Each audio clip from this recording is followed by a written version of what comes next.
Mesdames, Messieurs, bienvenue à cette nouvelle émission de Sous un autre angle. Et Sous un autre angle va vraiment porter son nom cette semaine, car nous rencontrons M. Paul Vachon, préfet de la MRC encore un peu, et maire de Kenners Mills encore un peu. Alors, M. Vachon, je vous laisse vous présenter, quoique les gens vous connaissent déjà, mais je vous laisse vous présenter quand même. Merci beaucoup, M. Hamel. Effectivement, je suis le maire de Kenners Mills depuis 2009, donc ça fait 12 ans, et préfet depuis 8 ans de la MRC des Appalaches, et je suis également président de la table des élus de Chaudière-Appalaches, qui comprend les 10 MRC. Alors ça, c'est mon parcours politique, et comme vous l'avez dit si bien, il s'achève, effectivement, parce que je mets fin à cette carrière politique-là, et ça s'achève bientôt, il reste quelques semaines. Alors là, ce soir, ou aujourd'hui, dépendamment à quelle heure l'émission passe, on va présenter votre bilan. C'est un bilan qui est quand même... moi, j'ai été préfet avant vous. Oui. Et puis, quand vous avez pris la place de préfet, je vous ai dit, vous allez avoir de l'ouvrage comparativement à ce que moi j'ai eu, parce que tout ce qu'il y avait comme règle au niveau du gouvernement changeait. Oui. Les CLD disparaissaient. Oui. C'était terrible, l'ouvrage que je voyais en avant de vous. Aujourd'hui, on en est rendu à faire le bilan. Est-ce que vous avez réussi? Moi, je pourrais répondre pour vous, mais je vous laisse répondre. Je vous donnerai peut-être l'occasion d'y répondre. D'abord, d'entrée de jeu, effectivement, vous m'avez précédé, et moi, je vais vous dire que quand on prend une responsabilité comme celle-là, il ne faut jamais oublier ceux qui nous ont précédés, parce qu'on marche dans des grands souliers. Alors, quand vous dites que j'avais des défis, je me rappelle des défis que vous avez relevés, et ils étaient à la même hauteur que ceux que j'ai pu relever. C'était tout simplement différent. Et il ne faut jamais oublier que je pense que c'est Newton qui disait si j'ai vu si loin, c'est parce que j'étais sur les épaules de géants. Et je pense que ceux qui nous ont précédés ont fait le travail. Au niveau du bilan, ça aussi, quand on est en politique, on peut travailler sur des projets, ça peut prendre des années, et il se peut qu'on n'en voit pas les résultats. Les résultats sont à venir. Je vais vous donner des exemples, là, mais ça fait partie du bilan, c'est-à-dire qu'on y a travaillé puis qu'on sait qu'il va y avoir une fin, et que cette fin-là, normalement, devrait aboutir à ce qu'on veut. Le meilleur exemple, le retour du train.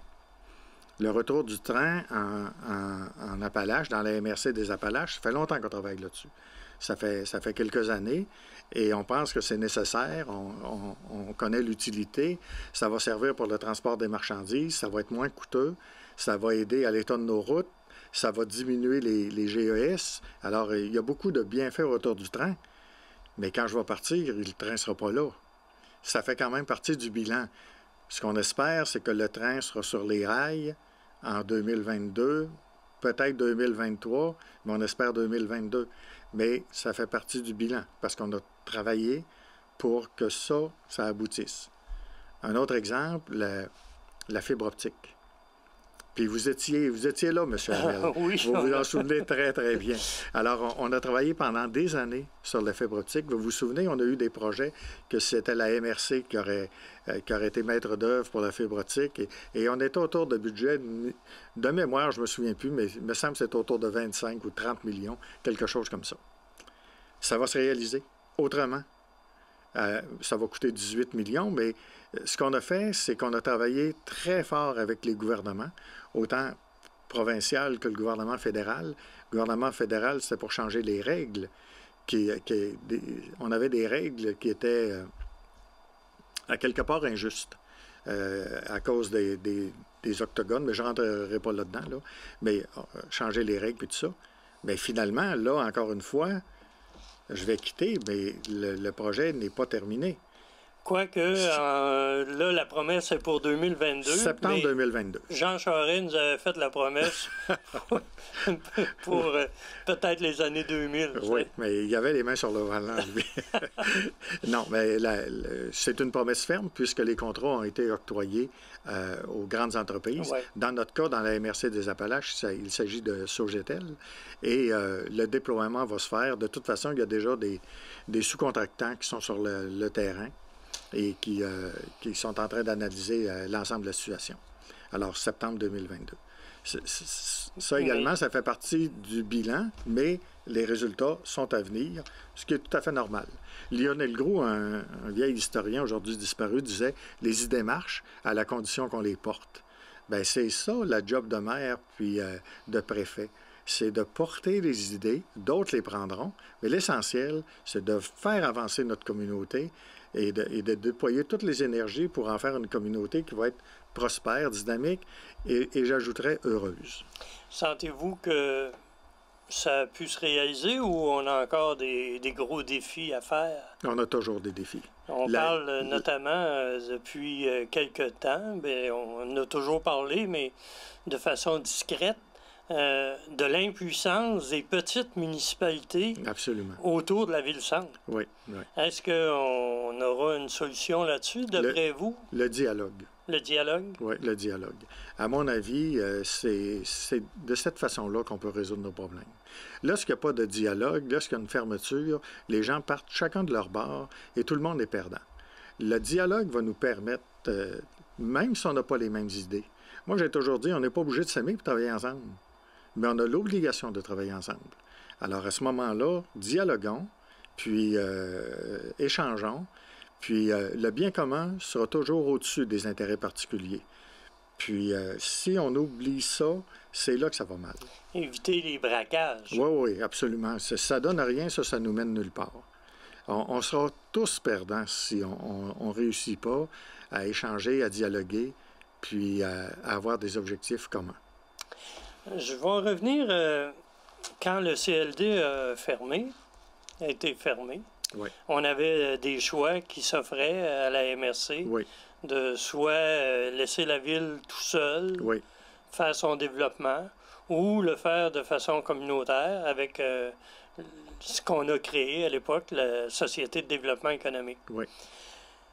Il y a eu beaucoup d'ouvrages faits là-dedans. Est-ce que vous avez des souvenirs de l'année où tout s'est négocié avec des pour, des contre, des chicanes? Samuel, vous connaissez bien vos dossiers, je vous félicite. Oui, effectivement, ça a été une situation très difficile sur le plan humain, là. Parce que si on prenait la mauvaise décision, l'organisme n'existerait plus. C'était des dizaines d'emplois si on inclut l'Office de tourisme. C'était plusieurs emplois, des emplois de professionnels, des gens compétents. À mon avis, ça aurait été un désastre pour notre MRC. On a réussi à s'entendre. C'était, je me souviens, notamment juste avant les fêtes, que c'était déchirant, parce que je me demandais s'il y aurait une dizaine d'employés qui perdraient leur travail avant les fêtes. Il n'y a rien de très agréable là-dedans. Là. Ben, les employés étaient stressés de ça aussi. Il y a une pression énorme là-dessus. Et moi, mon objectif, c'était de trouver un moyen pour être capable, une solution pour être capable de continuer, parce que le gouvernement de l'époque avait décidé, on appelait ça l'austérité à l'époque, il avait décidé qu'il coupait dans les services et ça avait eu un effet dramatique là, pour la SDE de l'époque. La MRC a décidé d'ajouter des sommes, puis c'est quand même significatif, là, plus de 100 000 $ par année d'ajouter pour venir en aide à la MRC. On a également fusionné la SDE avec l'Office de tourisme, ouais. Ce qui permettait de prendre les surplus de l'un pour être capable d'équilibrer les choses, puis d'avoir une seule direction, une forme d'économie là-dedans, mais de sauvegarder les emplois. Et on se disait, un jour, un gouvernement va se rendre compte que d'avoir enlevé le moteur économique des régions n'était pas la bonne solution. Et c'est ce qui est arrivé. Maintenant, la SDE a changé de nom encore une fois, puis on a une fusion avec, ben pas une fusion, mais une façon de travailler avec Investissement Québec. On est complètement ailleurs, puis on a pris une bonne décision. C'est le Conseil des maires qui l'a pris, qui a pris une bonne décision. Et puis ça paraît aussi dans la région, parce que le dynamisme est fort maintenant. Oui, oui, tout à fait. Je regarde, entre autres, des municipalités comme Disraeli, Adstock. Écoutez, si on mentionne Disraeli et Adstock, il faut mentionner la marina et le mont Adstock. Imaginez-vous les attraits qu'on s'est donnés depuis les dernières années. Ben, le mont Adstock, c'est tout récent. Là. Il y a eu une conférence de presse récemment, mais avec la marina d'Israëli, la nouvelle marina, puis le mont Adstock, avec les nouvelles infrastructures qu'il va y avoir là, écoutez, moi, je pense qu'on a donné un gros plus pour notre MRC. Puis il y a des annonces qui s'en viennent aussi avec la destruction de l'amiante, puis les produits dérivés, là, qu'on va avoir, l'oxyde de magnésium, les engrais qu'on peut faire avec l'entreprise KSM, et le captage même du carbone. Parce que naturellement, nos halles de résidus captent le carbone. Alors, il y a une entreprise qui s'appelle 3R Minéral qui voudrait fabriquer des briques réfractaires ou quelque chose de semblable pour la captation du carbone. Imaginez-vous une région qui a été décriée, qui a été pointée du doigt comme si on était à Tchernobyl. Maintenant, sont réussis à utiliser ces résidus-là de transformation en pharmacologie, en alimentation, à partir des engrais chimiques et captage du carbone. Bien, on va redevenir une région forte dans le Québec, comme on l'a déjà été dans le passé. Ouais. Il y a aussi un autre élément qui a été intéressant lors de votre mandat. Ça a été le centre des congrès. Oui. Vous avez eu à faire des sorties pour que l'ensemble des municipalités appuient la ville de Thetford. Puis finalement, ben, ça s'est avéré très positif. Oui, puis il faut saluer la ville de Thetford d'avoir pris cette décision-là. On en avait besoin. Je voyais des municipalités comme Saint-Agapi qui avaient un centre des congrès, puis nous, on n'en avait pas. On allait toujours en congrès à l'extérieur parce qu'on n'avait pas les salles nécessaires pour faire ça. Puis aujourd'hui, c'est une grande fierté. Le complexe est très beau, le centre des congrès avec l'hôtel puis tout ça.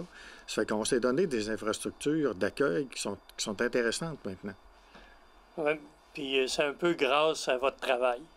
C'est grâce au travail de tout le monde. On avait une équipe, puis je le répète encore, M. Samuel, vous étiez là, vous avez été là longtemps dans l'administration municipale, vous avez été préfet. Avec nos 19 maires, on a accompli un beau travail. Moi, j'en suis très fier. Bien, on avance, hein? Oui, on avance. Et grâce à vous, on a avancé peut-être un peu plus encore. Bien, merci beaucoup. Il y a plein d'autres projets que vous avez réalisés aussi. Vous avez été président de la TREMCA. Oui. Qu'est-ce qui vous a amené à être président de la TREMCA? C'était pour valoriser notre MRC ou... Bien, la TREMCA, c'est les 10 MRC qui composent la Chaudière-Appalaches. Ouais, les 9 plus la ville de Lévis. Les 9 plus la ville de Lévis, vous avez raison. Et à cette époque-là, auparavant, il y avait ce qu'on appelait la CRE, la Conférence régionale des élus. Qui avait été abolie. Qui a été abolie dans cette fameuse saga d'austérité. Alors, on a créé la TAMCA, la conférence, la table régionale des élus municipaux. Et le président de l'époque, à la création, c'était le préfet de Bellechasse. Ensuite, ça a été celui de la Nouvelle-Beauce. Et, quel était le nouveau? Alors, moi, je me suis... Vous avez levé la main? Ben, on m'a proposé, on m'a élu comme président de la TREMCA. Et les dossiers qu'on a, je vous dirais, le plus important qu'on a actuellement, c'est dans le contexte de la pénurie de main-d'œuvre, on a entendu dire que certaines entreprises voulaient se délocaliser, c'est-à-dire quitter la région pour s'en aller s'installer en banlieue de Montréal, étant donné qu'il y a davantage d'immigrants qui peuvent être là, donc un bassin plus intéressant, plus important au niveau de la main-d'œuvre. Ça nous inquiétait beaucoup. Ça se passait en Beauce, ça nous inquiétait beaucoup, puis on s'est dit, si ça se passe à Saint-Georges, c'est peut-être pareil à Thetford Mines ou à Montmagny ou à Lévis. Ça fait qu'on a lancé une étude de la firme Deloitte qui en est responsable. On n'a pas encore les résultats. Il y a quand même 400 entreprises qui ont été interrogées. Les résultats devraient sortir dans quelques jours. Et non seulement on va aller sur la pénurie de main-d'œuvre, mais les conséquences.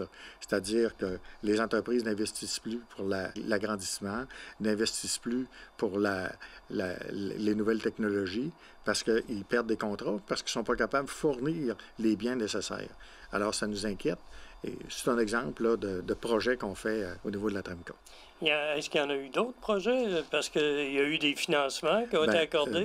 Je vous dirais que oui, il y a un financement qui a été accordé qui est très important, qui s'appelle le FAR, le Fonds de développement des régions. Et ça, c'est des organismes qui demandent des fonds de toute nature, qui étaient dotés de quelques millions de ce fonds-là, dans l'ensemble des MRC. Alors, ça, c'est les membres de la Tremca qui décident? C'est les membres, c'est les directeurs généraux des MRC qui sont les premiers décideurs avec le ministère des Affaires municipales, le MAMACH, qui décide des projets, de les accepter ou non selon des critères très, très, très sévères. Et nous, les préfets, puis les maires des grandes villes, on fait tout simplement recevoir les recommandations puis les accepter. OK. S'il y en a qui ne sont pas compatibles avec la vocation. Oui, c'est ça. Mais il y a de très beaux projets là, qui ont eu lieu. Puis, entre autres, ici, dans notre région, on en a eu plusieurs pour venir en aide aux communautaires. Pour le Mont Adsoc, je pense qu'il y en a eu. Pour le Mont Adsoc, il y en a eu. C'est un bel exemple, oui, effectivement. Est-ce qu'il y a d'autres projets dans votre bilan là, qui ont été vraiment... Qui retiennent votre attention plus? Moi, j'ai toujours dit qu'il n'y a pas de grands et de petits projets. Il y a des projets. Je me souviens, une fois, j'étais allé visiter en France. Eux autres appellent ça une commune, là, puis en fait, c'est un village. Puis j'avais vu une espèce d'affiche où c'était écrit il n'y a pas de village, il n'y a pas de village sans avenir, il y a des villages sans projet. Et pour moi, c'est le moteur, ça. Alors, si quelqu'un, pour vous donner un exemple, le fonds rural, le fonds que nous avons à notre MRC, lorsqu'il y a des municipalités qui présentent des projets, pour moi, c'est toujours un moteur, ça, de développement, là. En autant que le projet rentre dans des critères qu'on s'est donnés de développement, c'est extrêmement important de les appuyer, d'appuyer nos municipalités qui se développent. Et d'ailleurs, on a des succès un peu partout. Hein? À Saint-Jacques-le-Majeur, par exemple, le marché public qu'ils ont fait, c'est tout petit. Mais ça dynamise une population, ça dynamise une municipalité. Bon, on a des exemples comme ça partout dans nos municipalités. À Disraeli-Paroisse, le parc du pouvoir, les sentiers pédestres qu'on a un peu partout, qui sont magnifiques, les parcs, c'est ça que ça a donné. Là. Ouais. Il y avait avant le Fonds de développement du territoire, il y a eu le pacte rural. Oui, le pacte rural. Où les sommes investies dans chacune des municipalités étaient plus importantes. Oui. Mais là, on est revenu un peu au même pattern, ou à peu près. Oui. Les sommes sont un peu moins importantes, mais ça va permettre encore de nouveau... Oui, puis il y a des ajouts. Dans le secteur sud, c'est un secteur qui était en dévitalisation. Eux autres ont des sommes supplémentaires pour revitaliser, et ça marche. Parce que les maires se réunissent entre eux, puis ils discutent de projets, puis les gens sont imaginatifs, et ça fonctionne. C'est ça qui est intéressant. Il faut... Puis il y a d'autres embûches. Un des embûches sur lesquels c'est un échec, il faut l'avouer, là, c'est le territoire agricole, la CPTAQ.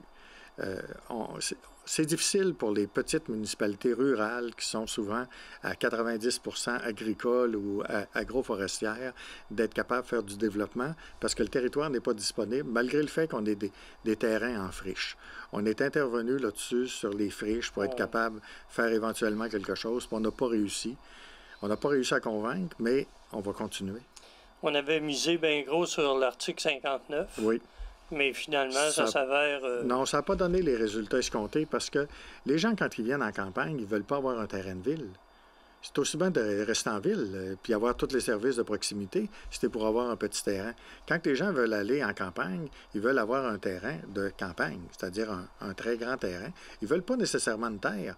Ils veulent pas, mais ils veulent avoir une disponibilité là, de terrain quand même assez grande. Et ça, on n'a pas réussi. C'est un échec à ce niveau-là. On aurait pu se servir de l'exemple de votre verger, qui est sur un terrain quand même de petite taille, 2 hectares? 2 hectares. De petite taille, c'est un bel exemple, puis je le donne souvent. C'était un terrain en friche. Et moi, j'ai planté des pommiers. Il y en a 600, des poiriers, des pruniers, etc. Là. Tu ne gagnes pas ta vie avec ça, mais quelle belle activité! Il y a des gens qui viennent des fins de semaine, là, quand c'est le temps de la récolte, puis tout ça. Puis c'est un plus aussi pour la population d'avoir un verger à proximité, d'avoir une alimentation, puis tout ça. Imaginez-vous si on pouvait le multiplier sur tous les terrains en friche avec des serres qui pourraient produire des fleurs ou n'importe quoi, là, qu'on aurait...